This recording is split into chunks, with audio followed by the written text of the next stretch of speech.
What's up, everyone? Welcome to the P.A.S. Report podcast. This is your host, Nick Giordano. Glad you could be here, and make sure to follow and subscribe to the podcast so you never miss an episode. Also, visit PASreport.com. Another fantastic guest. It's the second time I'm interviewing him in a month because we just wrapped up the Convention of States simulation. So I'm here with the convention president, well, not the president of the convention simulation, but the president of Convention of States, Mark Meckler. Thank you for being back. How are you? I'm good. I'm glad to be home in Texas, although it's too hot here. So maybe I'd be better off back in Virginia. Well, it's hot in New York, so you're not missing much. And I don't know who should be interviewing whom in this interview because you were the one that watched over the Convention of State simulation. I participated in full disclosure in the Convention of State simulation. But overall, I want to get your thoughts on what it was like for you. Yeah, it's very different, and we should go back and forth because I'm really curious about your perspective. As somebody who doesn't participate, it's really odd for me. Normally when I go somewhere, I'm fully engaged in whatever's going on. And here I was an observer. We set the plate, we set the table, so to speak. And the commissioners like you came in from all over the country. We did an opening night reception, a little bit of dinner appetizers, and then a speech from Patrick Henry. And then the next day it was kind of open it up and the gavel falls and I just step back. And I can tell you, for me, that's a little bit stressful. Now, I'm used to running stuff like this where I can make sure everything runs on time and everything goes the way it's supposed to.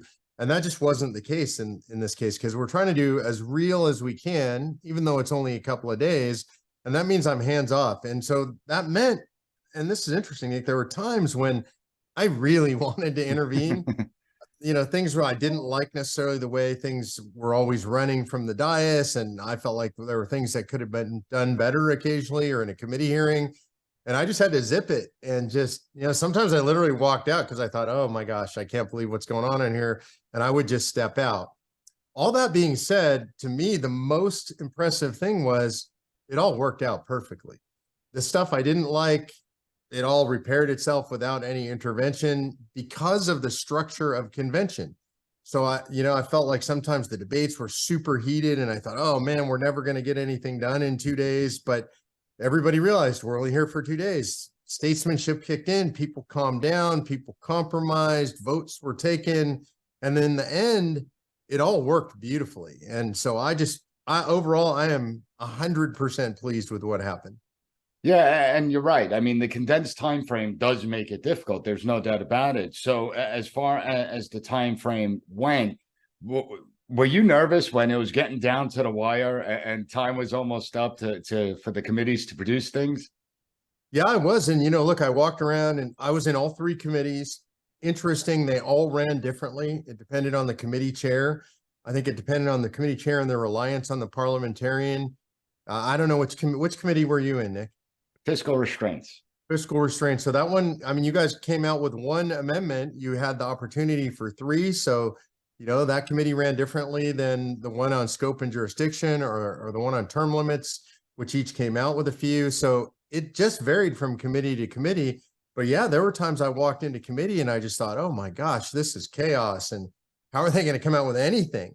They're struggling just to set up their subcommittees or whatever it was. And so those things always make me nervous. And, where normally I'm used to running stuff. And I don't mean that just because I'm a control guy, but I've been a CEO for a long time. I've run companies. I'm used to being able to walk into a room and think, oh, this isn't running right. I'm going to fix this. How hard was it for you to just have to sit back, even though you wanted maybe to say something, but you had to sit back?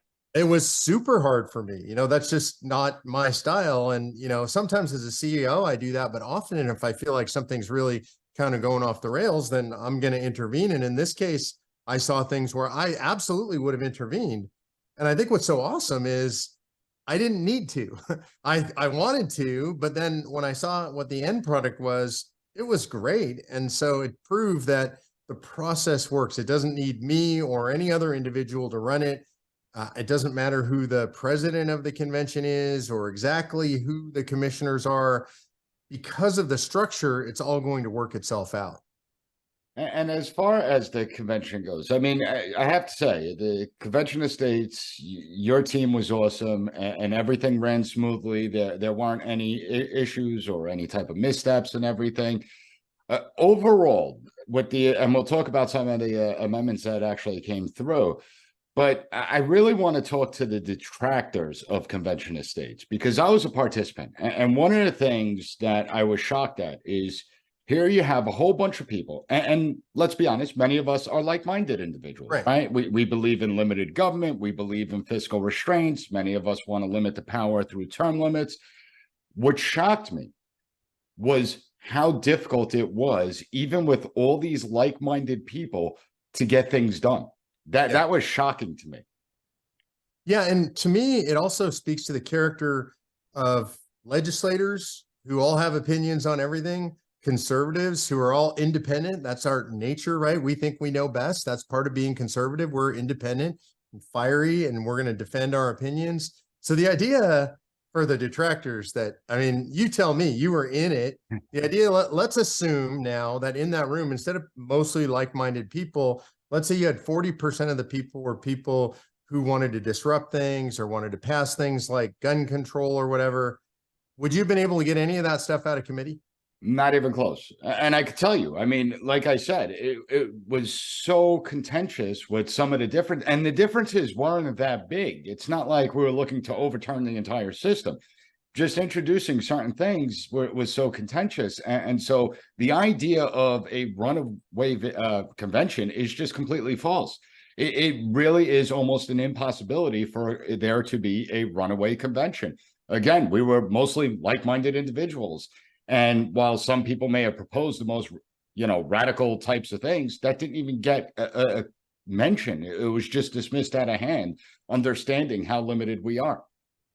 Yeah, and I love this about the process, because I was in those rooms and I'm imagining, well, what happened if California was there and the delegation from California, or even your state, let's say New York, let's say there were a bunch of radical leftists and they said, well, we want to put abortion into the Constitution. I mean, honestly, now imagine the room would be roughly 60, 40, 70, 30 conservative, or at least Republican. I mean, it's not even going to get discussed. It's literally going to be dismissed out of hand in 30 seconds. Somebody's going to raise a point of order and shut that down. You saw that, right? People raising points of order a lot. Yep, absolutely. I mean, listen, let's take term limits, because I think term limits is something that every American agrees on, or most Americans at least. And here, the term limit committee, from the people I've spoken to and interacted with, they had a very difficult time figuring out how many years would be acceptable, what the term limit should be, what are the restraints on the type of powers that exist within the term limits. And so even something as simple as the idea of term limits, when you get into the nitty-gritty of it, it's really difficult to formulate, well, what is the best idea of term limits for people in the House and the Senate, and whether or not it should apply to people that are currently in office, or if it should apply as an adoption to the amendment. So even something as simple as that. And I don't think that you were too surprised by that, though. I think you knew that some of the debates and discussions and the way it would happen, because you understand the Convention of States. Yeah, I mean, part of it is I understand the process, and I really admire the structural genius of the framers of the Constitution. They understood two things as well as anybody in history: human nature and structure, the structure of government. And they had studied the structure of all government literally since the beginning of time, certainly looked at all the republics going all the way back to biblical times. They looked at Old Testament governance. And so they understood human nature and how people govern themselves. And so they built a system and a structure that works. And if we keep to the structure, like one of the things that we're doing Convention of States, one of the reasons is because we've broken that structure. But the structure of a Convention of States is set and it just works. So I expected the contentious debates. I'd seen this last time when we did it in 2016, and I expected that they would work themselves out in the process. There was something I saw, Nick, that was super interesting to me as an outside observer. Was, for example, I think there was near universal approval on the idea of term limits for staffers and bureaucrats. I think if we had just said we want term limits on staffers and bureaucrats, that would have had a unanimous approval. Once you got into the details, like you said, the nitty-gritty, man, that was complicated. And I 100%. Yeah.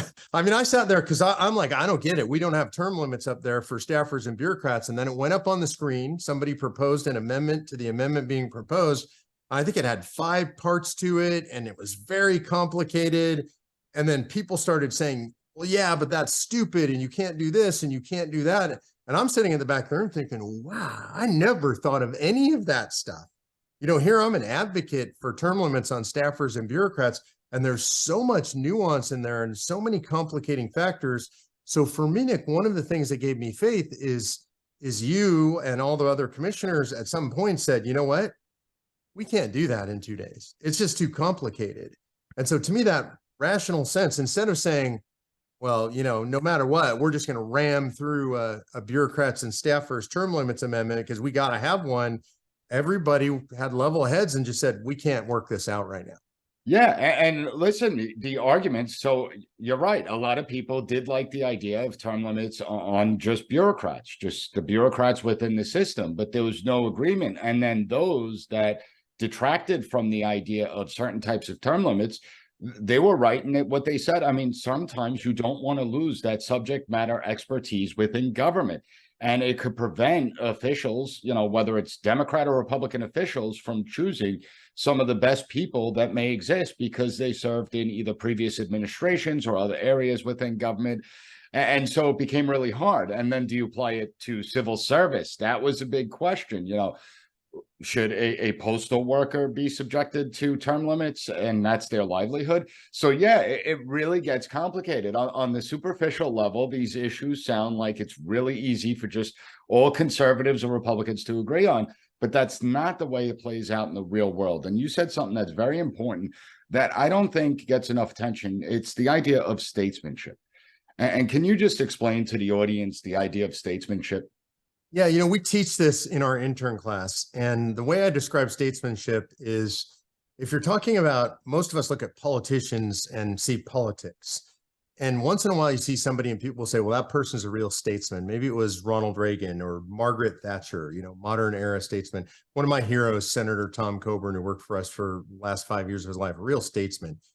A statesman or stateswoman has a set of principles, the scaffolding around which their life is built, the foundation and the scaffolding. Every decision is made through that set of principles. And sometimes they don't necessarily love the outcome, or they don't love what they have to decide. They would rather have A than B, but their principles tell them that B is correct. It may not be in their own best interest to do B, but they do B anyway because they live by a set of principles. I want to give an example from the convention where I saw real statesmanship at play. So we had elected as our president, Woody Jenkins from Louisiana.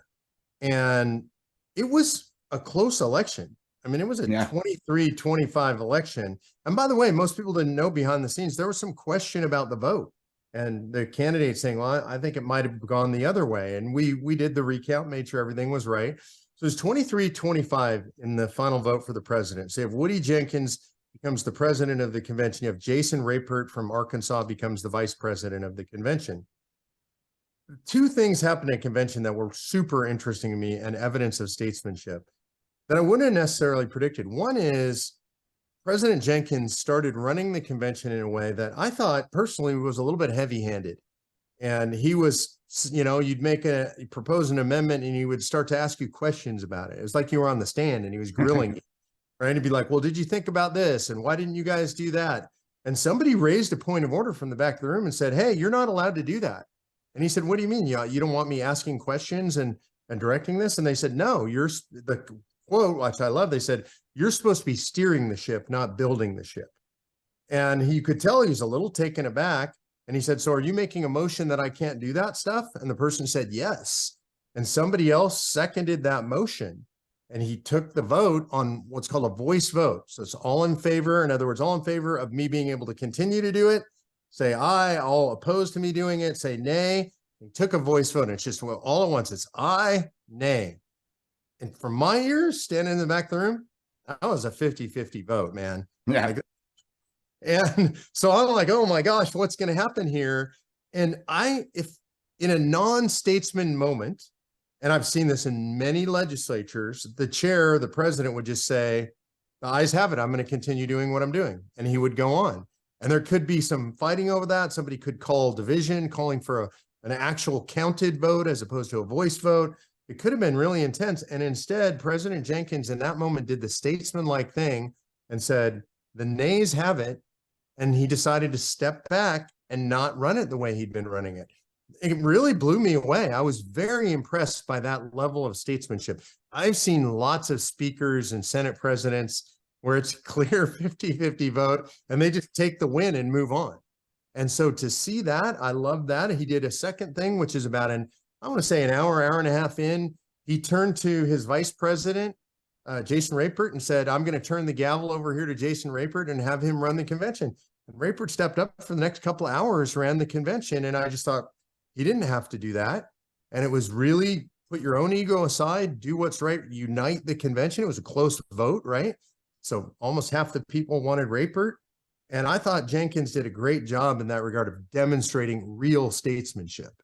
And let's be honest, when it comes to politicians, egos are a big thing. There's a lot of egos involved in politics. And I think that's why the only convention of states to ever happen, back in 1776, was George Washington. He was he was a political animal, but he was apolitical. He was acceptable to all sides, and he didn't make himself the convention. He made the people there the convention, and they were the ones that had to decide. He was just a referee almost. I love that example, Nick, because one of the things, he didn't really want to go to convention, and he got talked into going to convention, and he sat up in that chair. And if you've been to Independence Hall, you've seen the actual chair. It's actually there in Independence Hall with that sunrise on the back that Franklin talks about. He didn't talk during convention other than in the debate on whether a representative should represent 30,000 or 50,000 people. It's the only place he expressed an opinion because he was afraid he would be too influential, right? And so he's a real statesman. He's like, I don't want to control this thing. I want the states to work it out. And so I'm just going to sit up here and make sure things run smoothly. Absolutely. And he understood politics. He understood the moment you take a side, you just alienated 50%. And that's not what he wanted to do. And that's the difference with statesmanship. And when we look at the politicians of today in our government, I mean, you had Senator Rick Santorum speak before the convention of state. He gave a brilliant speech. That I have to say, it was a great speech. But you look at the politicians today, there's not many of them, with the exception of maybe Rand Paul that I could think of, that are real statesmen out there. Yeah, I mean, I would say there's a few, but it's super rare. I would say Rand Paul, Mike Lee, I might consider a statesman. Ted Cruz, I would say sometimes is a statesman. Sometimes he steps off that line. It's rare. It's just not common. And part of the reason is it's not what elevates people.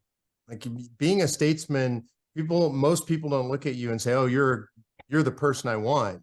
Mostly statesmen are in the background. They get elevated by circumstances. They're not the ones tweeting out the obnoxious stuff. They're not the ones clamoring to be on the news, right? Running to the cameras. You mean to tell me it's not the AOCs of the world? Is that what you mean to tell me? Look, it's not AOCs and it's not Marjorie Taylor Greenes, right? Yeah. Those are the bomb throwers, and there's a place for them in politics. I'm not criticizing that.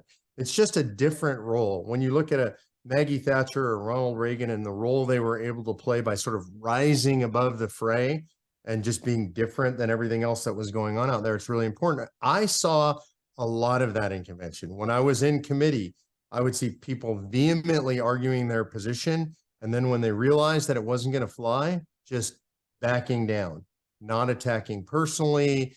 I mean, that was one of the things I loved. Republicans are notorious, especially right now, for just eating each other alive.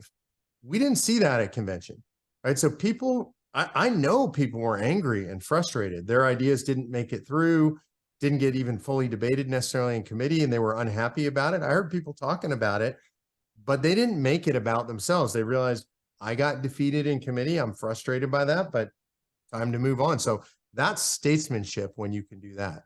Yeah, there was a lot of respectful disagreement. And believe me, the disagreements were there all over the place.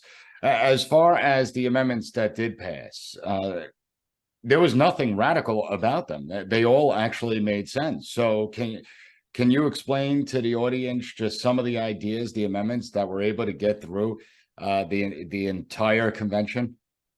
Yeah. So, and just so everyone knows, most died in committee, most of the ideas. Oh yeah. And remember that we're doing this in 2 days. In 2 days, literally, they wouldn't even do their vote for president and have their rules. I mean, that might take 2 weeks. And so what we did is we just crammed this through. So they understand it's abbreviated. They understand they've got to get to it fast. And also then, this is really important for people to remember, Nick, the amendments that came out of convention, they're not the amendments that would come out of a convention, because they haven't spent months agonizing over them. And we're going to work on that, by the way. We're going to give delegates and commissioners like you a chance to place online where you can weigh in on amendments over the next year and a half, 2 years before we do another one of these things or go to the real one. So we get to work our way through them in a little more detail, or a lot more detail. So we got term limits. I'll be honest with you, I didn't love the term limits amendment. I feel like it's a little bit too long. So the way term limits worked, they said 18 years in either house. So that would be 9 terms in the House. It would be 3 terms in the Senate, and no more than 24-year terms, 24 years combined. So if you go from House to Senate, you have a total of 24 years. And a lot of people, and we got blowback on this, Nick, were like, 24 years, that's way too long. But here's what I would say: when you listen to the legislators and you also understand the actual facts in Congress, the average congressman serves 11 years on average. So very few people are there 24 years anyway. And when you and I think about the people we want to see term limited, it's Pelosi, it's McConnell, it's Schumer, it's Grassley, I just heard, was 41 years now in the Senate. What is he, 89 years old now? So these are incredibly long terms. So basically, term limits would address every single person that you or I could think of that we think has been in Congress too long. 24 years term limits would address that. And so I think that's, well, I might shoot for 18 years even. I don't think 24 was unreasonable, but a lot of people were really upset about it. And this is what I would say to the people who are upset. It wasn't the real convention. They had 2 days. What that also means, Nick, and this is important, is you as a member of the public, if you're not a commissioner, you're going to have the ability to influence your commissioners. They're going to be in convention for months. And when everybody in their state is screaming, what are you doing talking about a 24-year term limit? We want 18. Then the state's going to listen to that. They're going to listen to their legislature, going to be like, hey, everybody in our state's mad about 24 years. You need to push it back to 18. And they'll respond to that. And that's what we want. This is actually, in real life, over a long period of time, is going to reflect the electorate in any given state, hopefully. So I'm not worried about that. That was term limits. We missed out on term limits on staffers and bureaucrats. We already talked about why. Yep. One of my favorites, we got limit the Supreme Court to 9. I mean, that's a simple one. The American people support it. That just passed unanimously. So that was super easy. I love that. We had a limitation on the land that can be owned by the federal government. This is a big one in the Western U.S. Yes. Western states have huge portions of land owned by the federal government. Nevada is over 90% federally owned. It's just insane. Like, they don't even control their own destiny. And that's right now a blue state, by the way. It's really a purple state. I want them to have their land back, right? So it would make sense. Yeah, it carved out what? Federal parks and monuments or something like that. Correct. And so I thought it was super rational. I loved it. And by the way, for those of you who live in the East, this is really important. You pay billions of dollars a year for the federal government to own land in Nevada. Yeah. Like, it doesn't make any sense. So we need to give that land back. So that was another one that I really loved. That was a scope and jurisdiction one, telling the federal government what they could or couldn't do. What were some of your favorites, Nick? Well, I have to say the Fiscal Restraint Committee did a wonderful job. And again, I sat on it, so that's why. No, the the balanced budget, I think, so it was interesting because in that committee, a lot of people just wanted to abolish the income tax. And while I may support that, that went nowhere. But there was universal agreement surrounding a balanced budget. But even that was contentious, because how do you get to a balanced budget? And then who gets to determine how much is spent? So if you have a balanced budget, well, what if Congress just raises taxes in order to meet that balanced budget? So we came up with the way that it has to be a percentage of GDP, and we took the average of years GDP and spending, and that's where we capped it.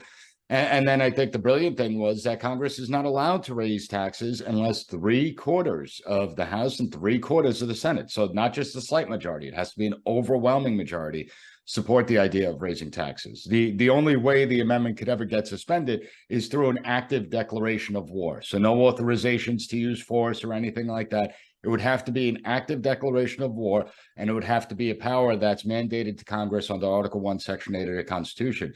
So to me, that was really important because I look at the fiscal cliff and the $33 trillion in debt that we are. Yeah, I love that one too. But even that, I thought, well, there's still some work that needs to be done, because there was some debate in the main plenary session about, well, who defines what GDP is, right? Correct. And how do you get at GDP? And the devil's in the details. And are they going to manipulate what GDP is? And I think the answer is, well, of course they are. They manipulate everything, right? And so I think that shows us that even something that I think was as well reasoned as that balanced budget amendment, it would be better if we had 2 months to fight our way through that. Absolutely. Now, for the next convention of states, did you ever think about inviting some of the biggest detractors out there to come see what it's really like, to see how difficult it is to get things done, to change their opinions and persuade them that, hey, a convention of states is the safest way to actually put in common sense solutions? We're not talking about radical overhauls of the Constitution. We're zeroing in on specific things. Did you ever think, and have you tried? Maybe you've tried the last 2 times and I just don't know, and they just didn't want to participate. But do you think bringing them in might be helpful? So we did last time actually have some really serious detractors in people who are what I would describe as John Birch Society supporters came in and participated, and to be fair and genuine, they participated just as well as anybody else. They had the same experience that you had, and then they left with 0 minds changed. And they went out and said it was completely out of control and it was just terrifying and it was a runaway convention, and they experienced exactly what you experienced, but this is what they came away saying. And so one of my realizations over the years has become that the left and the radical, what I would call the fringe right, the John Birch Society, the Eagle Forum, it's a religious faith item to them. Like their attitude is, we're going to oppose this no matter what. We hate this no matter what. And so even if you were to invite them, it's not going to change their opinion. Yeah, it's amazing that we live in a day and age where actually when you put on simulations like this to expose what's going on, that people aren't persuaded. They just stick to their ideological talking points and they continue to push those ideological talking points.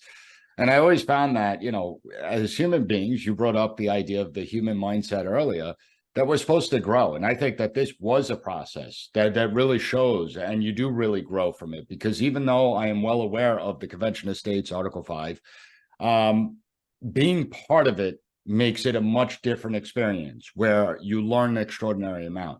So as far as ordinary people go, where could they go to get more information about the Convention of States?